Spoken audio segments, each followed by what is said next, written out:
Money plant ఈ మొక్క గురించి అందరికీ తెలిసిందే.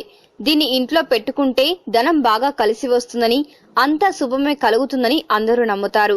దీంతో పాటు ఈ మొక్క వల్ల దాని చుట్టూ ఉన్న వాతావరణంలో ఎల్లప్పుడూ పాజిటివ్ ఎనర్జీ ఉంటుంది. అది ఇంట్లోని వారందరికీ చాలా శక్తిని, అదృష్టాన్ని ఇస్తుందని కూడా కొందరు నమ్ముతారు. అయితే ఇక్కడ వరకు బాగానే ఉన్నా మనీ ప్లాంట్ ని ఇంట్లో ఎక్కడ పెడితే అక్కడ పెట్టకూడదు. కొన్ని ప్రత్యేకమైన ప్రదేశాల్లో దాన్ని ఉంచాలి.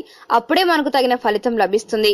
ఇంతకీ అసలు మనీ ప్లాంట్ ని ఎక్కడ ఉంచాలో, ఎక్కడ ఉంచకూడదో ఇప్పుడు తెలుసుకుందాం. మనీ ప్లాంట్ ని ఇంట్లో ఈశాన్య దిశలో ఉంచకూడదు. అలా ఉంచితే ఇంట్లో ఉన్న ధనం అంతా పోతుంది. ఇంట్లో ఉన్న వారి ఆరోగ్యం కూడా బాగుండదు. ఇంట్లో ఏదైనా కుండీలో లేదా ఓ బాటిల్లో నీళ్లు నింపి అందులో మనీ ప్లాంట్ ను పెట్టాలి. దీంతో ఇంట్లో ఉన్న వారి ఆర్థిక పరిస్థితి మెరుగుపడుతుంది. ఇంట్లో పశ్చిమ దిశలో మనీ ప్లాంట్ ను పెట్టకూడదు. లేదంటే దంపతుల మధ్య మనస్పర్ధలు ఎక్కువగా వచ్చి విడిపోయేందుకు అవకాశం ఉంటుంది. మనీ ప్లాంట్ కు నిత్యం ఎంతో కొంత నీరు పోయాలి. దీనివల్ల